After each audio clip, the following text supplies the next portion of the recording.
Oke, baik. Assalamualaikum warahmatullahi wabarakatuh. Waalaikumsalam warahmatullahi wabarakatuh. Sebelumnya, apa suara saya jelas, rekan-rekan? Jelas, Pak, jelas. Oke, mungkin ada sedikit keributan, tapi nggak masalah ya. Untuk pembahasan saya sendiri, saya mulai dari nomor 14 sampai ada juga beberapa esai. Mungkin tidak secara keseluruhan kami bahas, karena mengingat waktu serta ada juga soal yang teori bisa rekan-rekan baca nanti di sumbernya masing-masing. Mungkin langsung aja untuk pembahasan dari saya.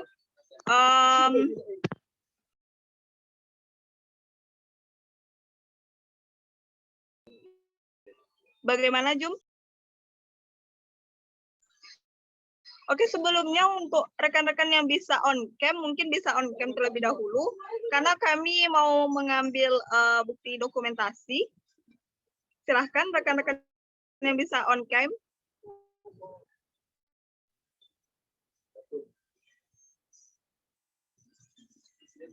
Ada Ahmad Arif, Ashifawi Raswandi, ada Ayu Lestari sudah on cam, Fadila Hizatil Hatta, Fania sudah on cam, Ilyas Fahrizal, Gita Hidayat, Habibur Rahman, Husnul Fadila, Novelia Excela, Noftarika, Rizky Rohimah, Yasmin sudah on cam, terus Yuli Hardina sama Zurahma, jika bisa on cam, tolong on cam terlebih dahulu.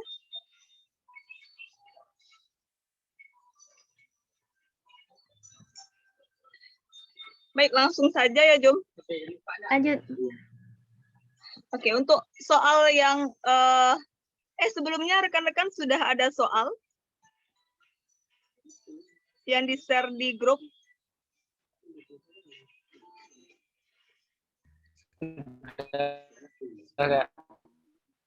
Oke. Langsung aja mungkin untuk soal yang nomor 14, di mana soalnya seorang siswa berpenglihatan normal, jarak baca minimumnya 25 cm, mengamati benda kecil melalui lup dengan berakomodasi maksimum. Jika lup berada di dekat mata dan benda berada 10 cm di lup, maka untuk pernyataan yang A, jarak fokus lup adalah 16,2/3 cm. Untuk pernyataan yang nomor 2, kekuatan lup adalah 6 dioptri. Untuk pernyataan yang ketiga, perbesaran bayangan yang terjadi 2,5 kali. Untuk pernyataan yang keempat adalah perbesaran bayangan menjadi 2 kali saat mata dalam keadaan rileks. Pernyataan yang benar adalah,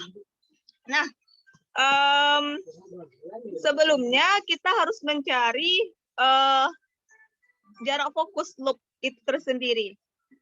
Jarak fokus loop yang diketahui ada SN, SN-nya ada 25 cm, maka S aksennya sama dengan min 25 cm, sedangkan S-nya diketahui 10 cm, maka fokus loop-nya 1/F sama dengan 1/10 ditambah 1/min 25. Nah, kita jabarkan. 1/F sama dengan, kita samakan penyebutnya 50, maka 5 dikurang 2 dapat 3/50, maka 1/F sama dengan 3/50, maka F sama dengan 50/3, maka F adalah 16,2/3 cm. Itu artinya pernyataan yang pertama, yaitu jarak fokus loop adalah 16,2/3 cm adalah benar. Selanjutnya, kita cari perbesaran bayangannya. Perbesaran bayangannya di mana M sama dengan SN/F ditambah 1, SN-nya 25, F-nya 50/3 ditambah 1, maka 25 dikali 3/50 tambah 1 sama dengan 3/2 tambah 1 sama dengan 2,5 kali. Itu artinya pernyataan yang 3 adalah benar. Maka jawabannya adalah B. Next, operator.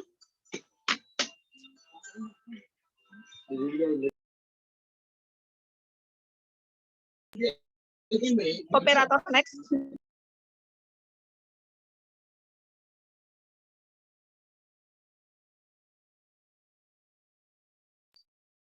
Lanjut untuk soal yang nomor 15. Pernyataan berikut berkaitan dengan mikroskop. Yang pernyataan pertama, benda harus diletakkan di ruang dua lensa objektif agar mata rileks.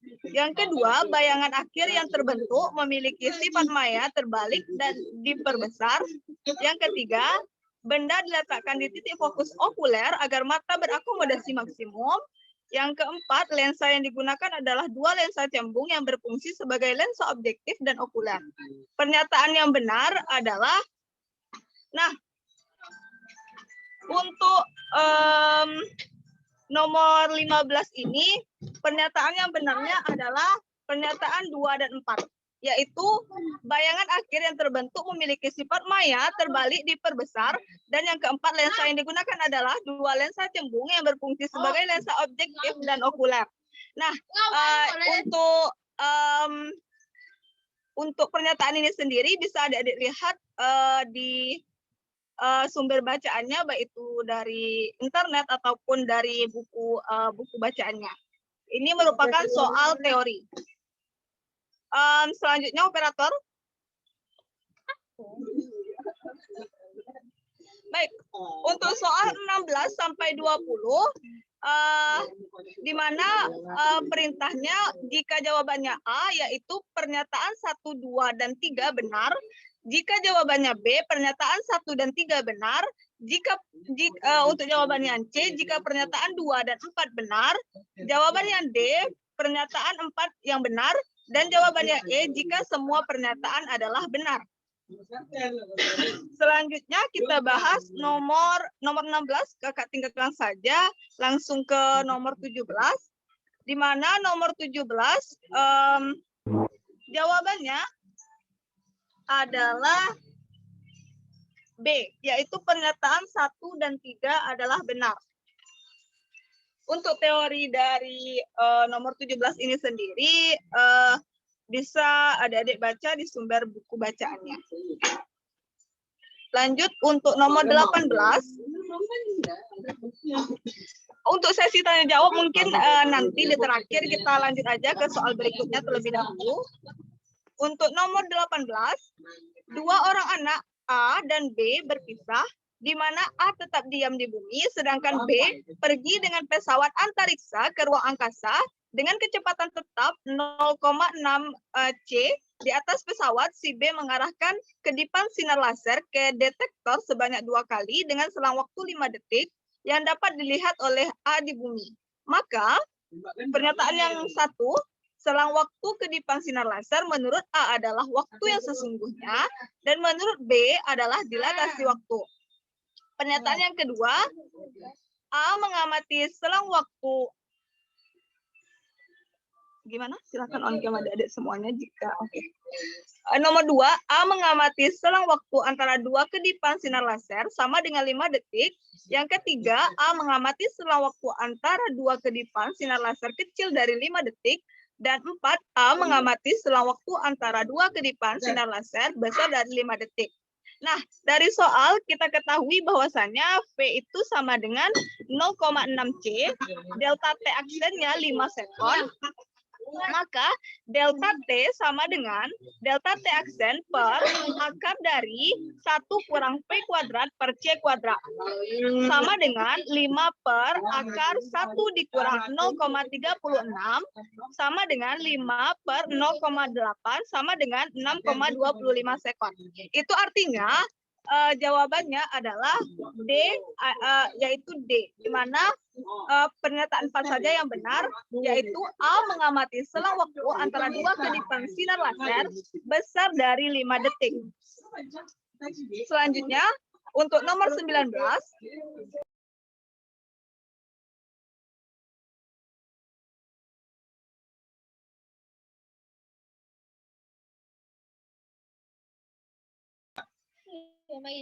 baik nomor 19. Baik nomor 19. Soalnya adalah sebuah pesawat antariksa bergerak dari bumi menuju ruang angkasa dengan kecepatan tetap 0,8 C. Pada dinding pesawat digantungkan sebuah batang yang panjangnya 2 meter yang dapat dilihat dari bumi. Maka pernyataan 1, awak pesawat melihat panjang batang kecil dari 2 meter. Pernyataan 2, awak pesawat melihat panjang batang sama dengan 2 meter. Pernyataan yang ketiga, panjang batang menurut awak pesawat mengalami pemuaian. Dan pernyataan yang keempat, pengamat di bumi melihat panjang batang kecil dari 2 meter. Nah, di soal diketahui P-nya sama dengan 0,8 C, L0-nya sama dengan 2 meter, maka yang ditanya adalah L, di mana rumus L itu sendiri adalah L0 akar dari 1 dikurang P kuadrat per C kuadrat. Nah, sama dengan 2 akar dari 1 dikurang 0,8 C per C kuadrat. L sama dengan 2 akar 0,36. Seperti yang kita ketahui bahwasanya akar 0,36 adalah 0,6, maka L sama dengan 1,2 meter. Itu artinya jawabannya adalah D, yaitu pernyataan yang 4 saja. Di mana pernyataan yang 4 adalah pengamat di bumi melihat panjang batang kecil dari 2 meter. Next, operator.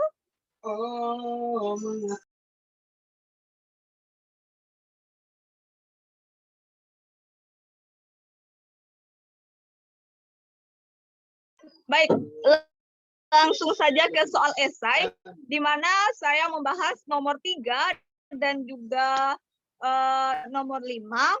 Untuk soal yang nomor 3, pada usia 45 tahun, seorang wanita telah menggunakan kacamata baca yang berkekuatan 2,5 dioptri, sehingga dia dapat membaca surat kabar sejauh 25 cm.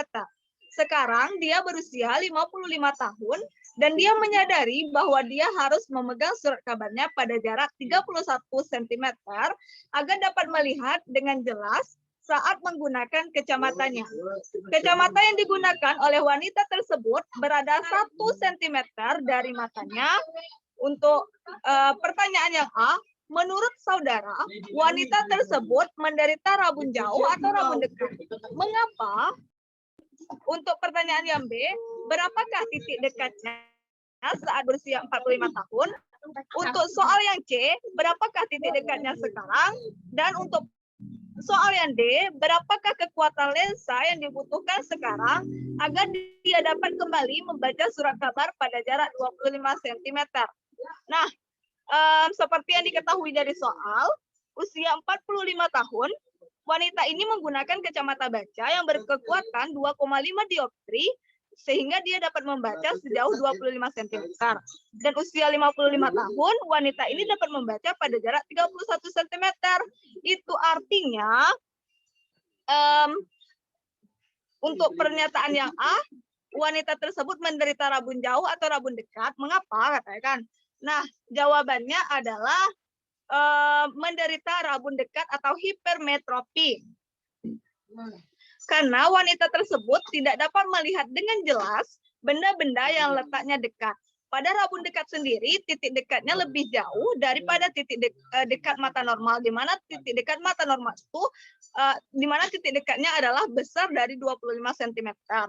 Diketahui wanita tersebut bisa melihat dengan jelas apabila menggunakan kacamata baca yang berkekuatan 2,5 dioptri pada jarak 25 cm pada saat usia 45 tahun. Dan pada jarak 31 cm usia 55 tahun. Selain itu, rabun dekat ini juga ditolong dengan kacamata lensa cembung atau positif. Diketahui dari soal, kacamata berada 1 cm dari mata. Lanjut untuk pernyataan yang B.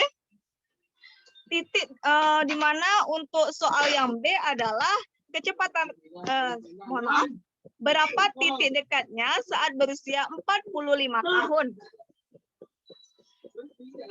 Diketahui bahwasanya P atau kekuatan lensanya sama dengan 2,5 dioptri, SN atau titik dekat mata normalnya sama dengan 25 cm, yang ditanya adalah PR, yaitu titik dekat.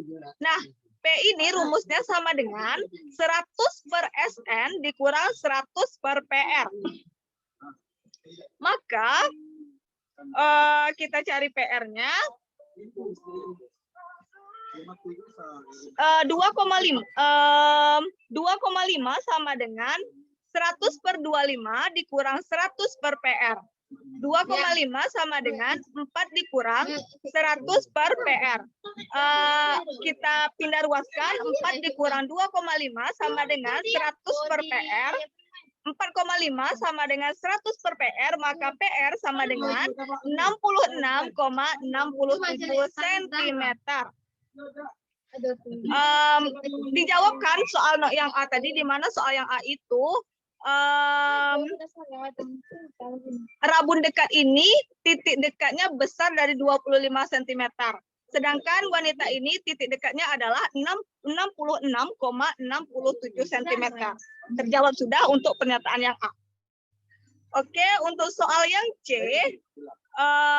berapakah titik dekatnya sekarang? Maksudnya sekarang itu adalah usia 55 tahun itu. Maka 2,5 sama dengan 100 per 31 dikurang 100 per PR. 2,5 sama dengan 3,22 dikurang 100 per PR. 3,22 dikurang 2,5 sama dengan 100 per PR. 0,72 sama dengan 100 per PR. Maka PR sama dengan 138,89 cm. Lanjut untuk soal yang D. SN sama dengan 25 cm, maka P yang ditanya adalah P. Atau berapakah kekuatan lensa yang dibutuhkan sekarang agar dia dapat kembali membaca surat kabar pada jarak 25 cm. Nah, P sama dengan 100 per 25 kurang 100 per 138,89, maka P sama dengan 555,56 dikurang 100 per 138,89, maka P-nya sama dengan 3,28 dioptri. Sebelumnya adik-adik sampai di sini, jika ada yang ingin bertanya, dipersilahkan. Mohon maaf karena di sini agak ribut. Karena tadi saya cari jaringan.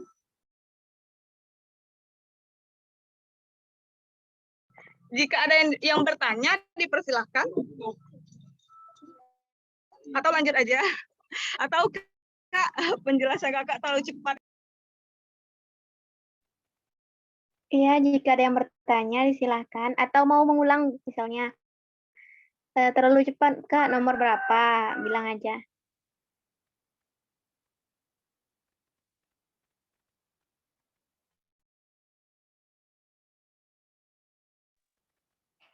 Sepertinya tidak ada, Pak. Lanjut aja. Oke, lanjut ya, Jum ya. Lanjut.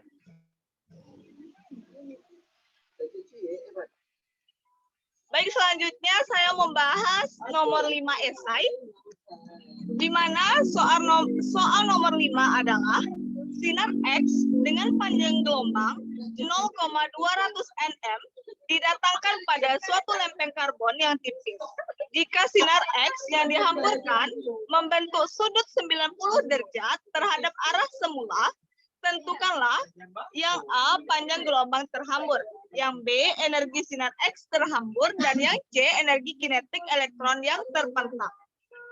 Nah, sebelumnya kita harus mengetahui bahwasanya, tetapi di soal juga diketahui sih, nilai H berapa, nilai H per M0C itu berapa, nilai apa lagi ya yang perlu kita ketahui, nilai massa elektron berapa, itu sih sebenarnya udah diketahui dari di soal biasanya disebutkan juga sih untuk keterangan seperti itu. Nah, langsung aja untuk soal yang A, panjang gelombang terhambur, di mana panjang gelombang terhambur itu kita harus mengetahui terlebih dahulu rumus dari lambda aksen itu sendiri. Rumus awalnya atau rumus umumnya adalah lambda sama lambda dikurang lambda aksen sama dengan operator lambda dikurang lambda aksen sama dengan H per M0C dikali 1 dikurang cos theta. Nah, maka lambda aksen sama dengan lambda dikurang dalam kurung H per M0C kali 1 kurang cos theta. Maka lambda aksen sama dengan dimasukkan nilai lambdanya 0,200 dikali 10 pangkat min 9 itu maksudnya diubah ke meter dikurang 0,0243 kali 10 min 9 dikali 1 nilai 1 itu adalah cos 90 kan 1 maka lambda aksen sama dengan 0,200 dikurang 0,0243 dikali 10 pangkat min 9. Maka lambda aksennya sama dengan 0,1757 kali 10 min 9 meter. Maka untuk NM-nya lambda aksen sama dengan 0,1757 NM. Oke, next. Operator. Lanjut untuk yang B, yang ditanya adalah energi sinar X terhambur. Energi sinar X yang terhambur, maka rumusnya E sama dengan H dikali C per lambda aksen. Masukkan saja nilainya seperti yang tertera tersebut, maka didapatlah energi terhambur atau E terhambur sama dengan 11,3 kali 10 min 18 Joule. Oke, next. Operator. Selanjutnya, energi kinetik elektron yang terpental, di mana energi kinetik elektron yang terpental itu rumusnya adalah E foton dikurang E foton terhambur. Nah, E fotonnya kita cari, itu yang kakak buat di atas. Kita cari, maka dikurangkan dengan E foton terhambur. Maka didapatlah 9,939 kali 10 min 18 dikurang 11,31 kali 10 min 18 sama dengan min 1,371 dikali 10 min 18 Joule. Itu saja mungkin pembahasan dari kakak. Sebenarnya ini rumusnya sudah ada. Nanti adik-adik bisa cari ulang karena yang kakak cari itu belum tentu benar gitu. Jadi mungkin bisa di cross check lagi. Dan jika ada yang tidak mengerti, dipersilakan untuk bertanya.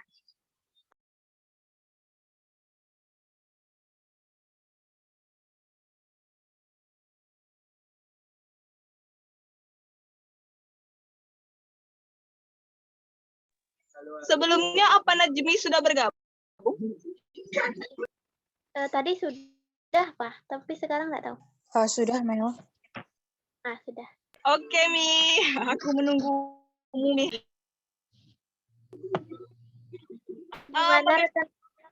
Bagaimana rekan-rekan? Ada yang ingin bertanya? Atau minta ulang nomor berapa gitu? Iya, mana tahu kan kecepatan Kak Melva kan memang gitu. Iya, cepat banget Najum. Mau bicaranya yang cepat, Jum. Sorry.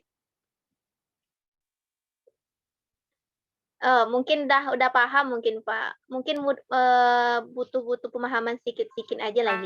Iya tuh, ini kan masih soal-soal SMA-nya kan, pasti bisa lah ya. Masih materi SMA. Oke, langsung aja mungkin rekan saya Najmi Asfia. Najmi, are you here? Iya. Oke, langsung aja Mi. Oke, mohon maaf sebelumnya saya tidak bisa mengaktifkan kamera karena ada permasalahan dengan jaringan. Baik, di sini saya akan mencoba menjelaskan pertanyaan nomor 1, yaitu di pertanyaan nomor 1 yang dibahas yaitu apa saja yang berkaitan dengan percobaan bandul sederhana. Nah, di sini ada beberapa statement yang diberikan, yaitu A, frekuensi suatu bandul tergantung kepada masa beban yang digantungkan. B, beban disimpangkan dengan sudut sembarangan. C, panjang bandul menentukan periode ayunan.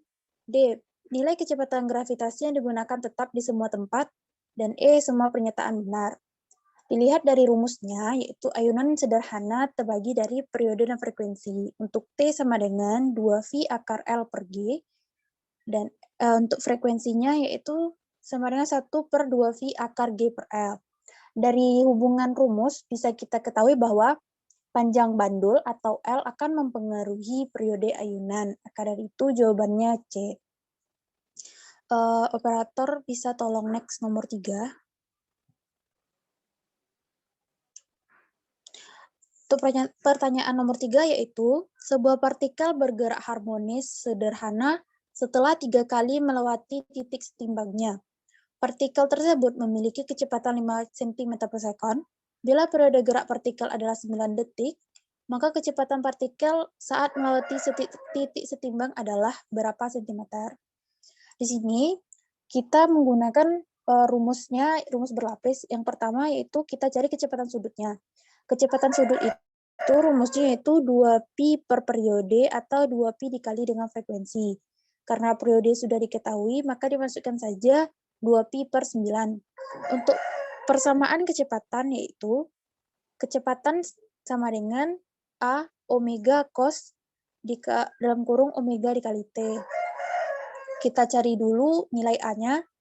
Saat ini diketahui bahwa pada saat waktunya sama dengan pada saat 3 kali melewati titik setimbang, kecepatannya sama dengan 5 cm. Maka dimasukkan saja ke rumus 5 sama dengan A 2pi per 9 cos di dalam kurung 2pi per 9 dikali 3. Maka secara matematis akan didapatkan hasil yaitu A sama dengan 45 per 2pi. Nah, di sini kecepatan di titik setimbang sama dengan kecepatan maksimum. Scroll ke bawah lagi, operator. Nah ya, maka kecepatan akan sama nilainya dengan A dikali omega. A-nya yaitu 45 per pi, dikali omeganya 2pi per 9. Maka didapatkan hasilnya, kecepatannya yaitu pada sama dengan 10 cm per sekon. Lanjut, operator. Nah, di nomor 4 yaitu pernyataan berikut yang benar tentang getaran pegas. Di bawah saya sudah menyertakan beberapa pengetahuan umum tentang pernyataan getaran pegas, terutama untuk pegas seri. Di sini diketahui bahwa pada rangkaian seperti ini, maka gaya sebesar F bekerja pada masing-masing pegas, yang artinya nilai pertambahannya atau delta X-nya sama dengan delta X1 ditambah delta X2 ditambah delta X3.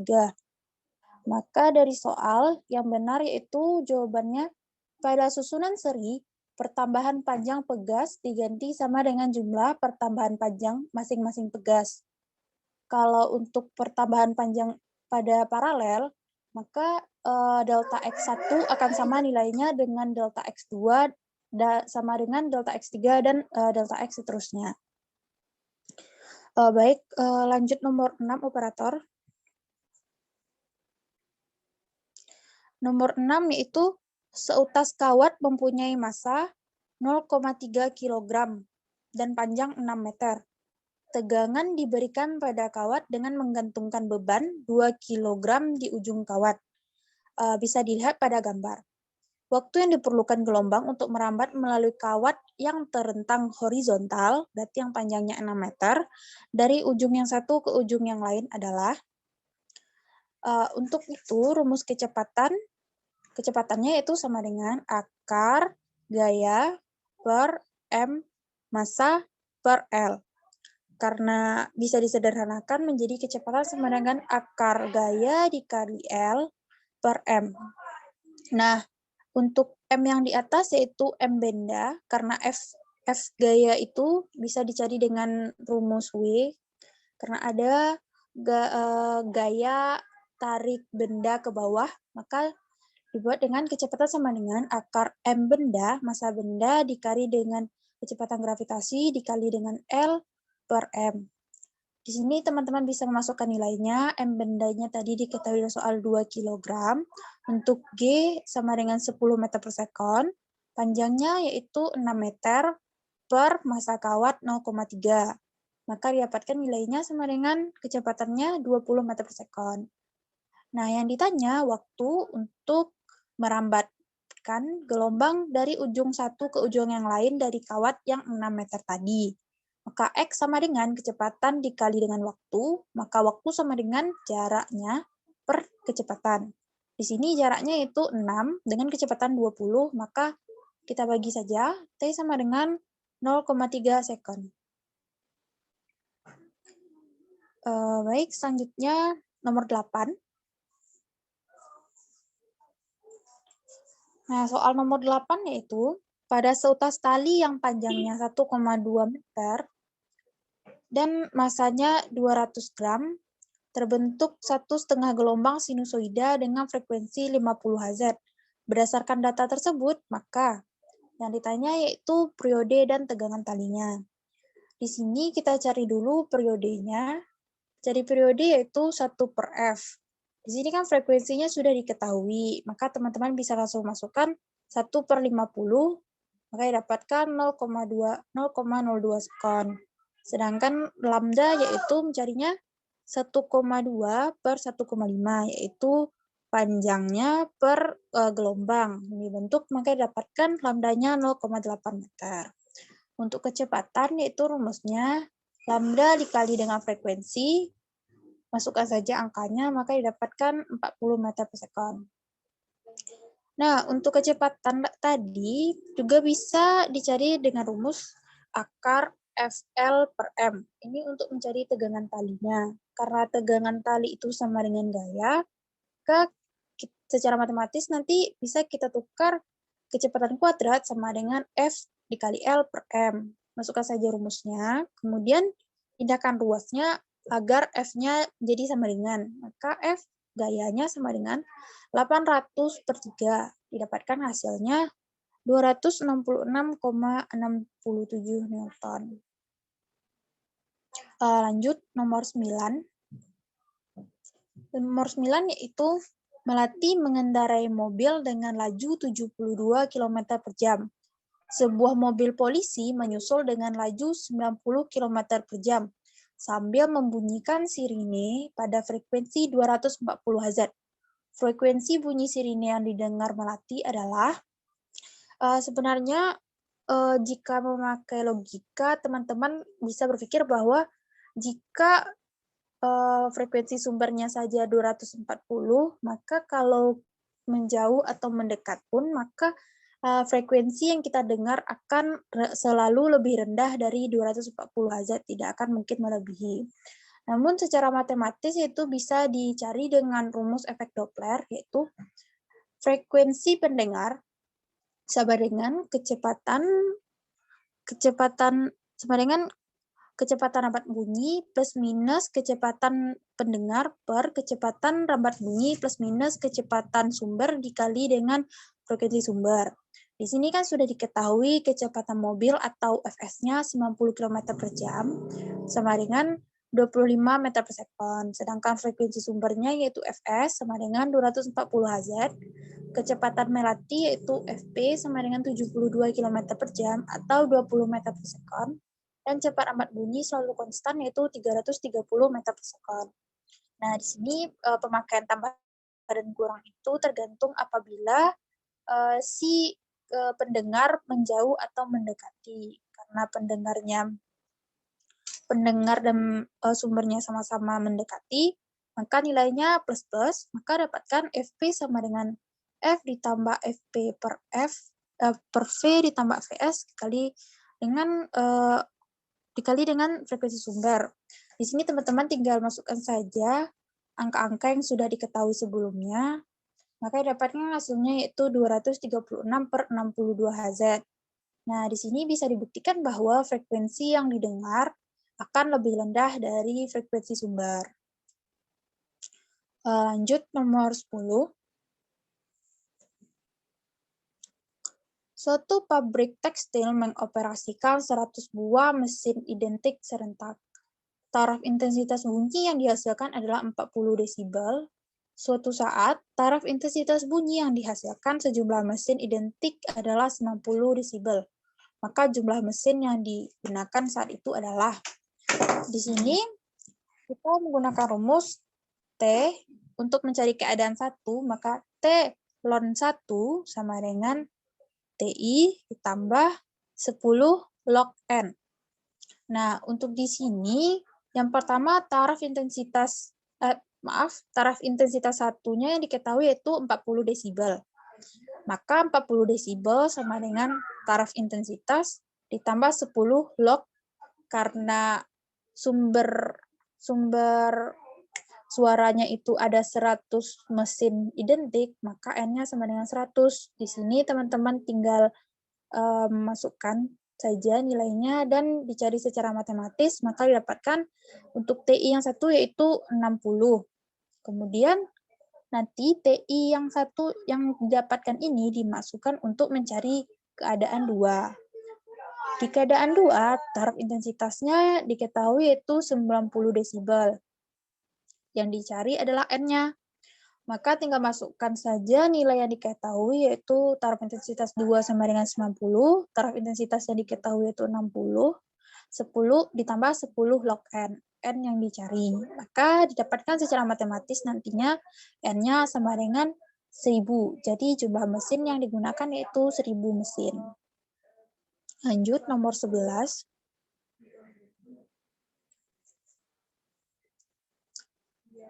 Nomor 11 yaitu seorang mahasiswa memiliki tinggi 1,66 meter berdiri di depan cermin datar vertikal. Mata mahasiswa tersebut berada 6 cm di bawah bagian atas kepalanya. Agar mahasiswa tersebut dapat melihat seluruh tubuhnya, maka tinggi minimumnya yaitu di sini kita tinggal masukkan saja tinggi cermin yang dicari yaitu sama dengan 166 dalam meter dijadikan ke senti dikurang dengan 6, yaitu jarak mata siswa ke bagian atas kepalanya dibagi 2. Maka 160 dibagi 2 sama dengan 80 cm atau 0,8 meter.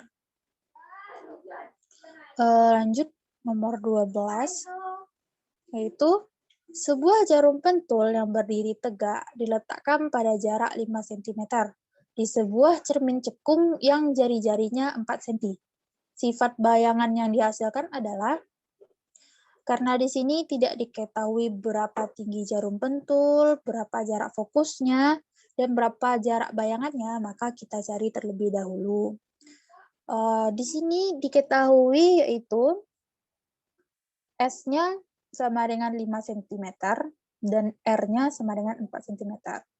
Rumusnya 1 per F nilainya akan sama dengan 2 per R. Rumus untuk mencari 1 per F yaitu 1 per S ditambah 1 per S aksen. Karena fokus tidak diketahui dan S aksennya tidak diketahui, maka kita gunakan saja rumusnya untuk R. Maka 2 per R sama dengan 1 per S ditambah 1 per S aksen. Secara matematis, yaitu tinggal dimasukkan saja nilainya dan disamakan penyebutnya, maka didapatkan 1 per S aksen sama dengan 3 per 10. Maka S aksen nilainya akan sama dengan 3 per 33 cm. Untuk fokusnya, karena jarak sudah diketahui dan jarak bayangan sudah diketahui, maka dimasukkan saja ke dalam rumus 1 per F sama dengan 1/5 ditambah 1 per 3,33 atau 3 per 10. Disamakan penyebutnya, maka fokusnya didapat 2,5 cm. Jika digambarkan, bisa lanjut ke bawah, operator.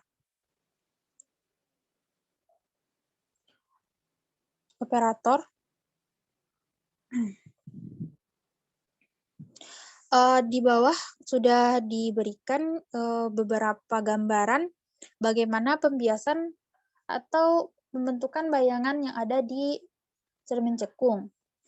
Dari soal, yaitu diketahui jaraknya, si benda itu diletakkan di 5 cm di depan cermin cekung.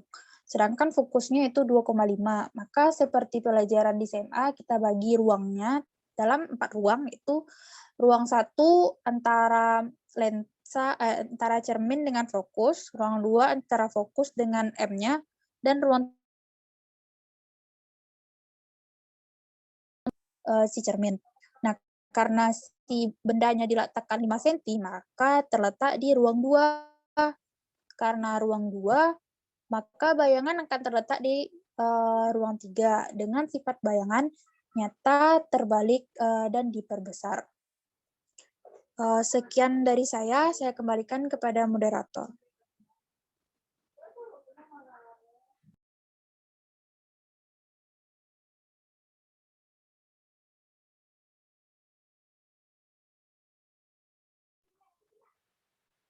Baiklah, terima kasih kepada Najmi. Bagi Teman-teman, rekan-rekan yang mau bertanya, silahkan.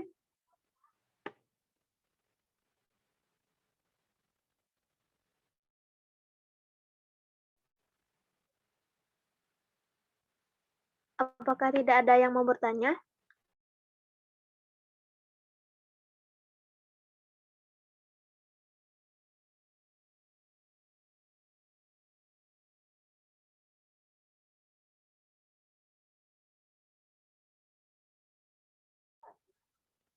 Paham semua ya? Baiklah, karena sudah paham, untuk tentor Najmi sama Melva, apakah ada tambahan untuk materi? Oke, kalau dari Melva sendiri cukup, Jum. Ami gimana, Mi? Kalau dari Ami juga sudah cukup, rasanya sudah dibahas soal-soal yang pentingnya. Oke, untuk pembahasan soalnya boleh di-share nanti ke grup ya.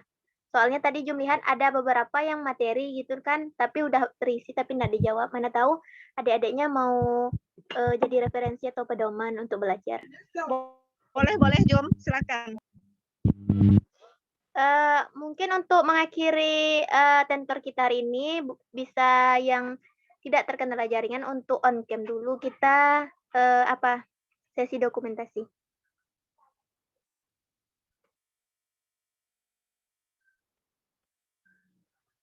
Yuk, yang belum on cam itu ada Fania, ada Rizky Rohimah, ada Zurahmah, terus Husnul Fadila, Gita Hidayat, Asyifa, siapa lagi? Habibur Rahman, Nofta Rika Safta Deswita. Yuk on cam lagi yuk. Mau dokumentasi. Bagi yang bisa on cam, sepertinya yang lain terkendala jaringan. Oke, Kak Lydia boleh didokumentasikan, Kak? Udah siap, Jo? Tuh.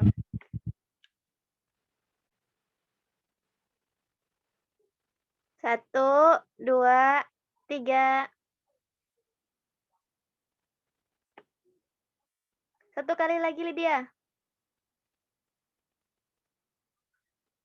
Satu, dua, tiga. Dah. Udah, Lydia? Udah, Jo. Terima kasih ya teman-teman, rekan-rekan semua yang udah join. Dan semoga UAS-nya lancar untuk kita semua. Semoga mendapatkan baik. Amin. Amin. Baiklah, saya akhiri. Wabillahi taufiq wal hidayah. Wassalamualaikum warahmatullahi wabarakatuh. Boleh Waalaikumsalam warahmatullahi wabarakatuh.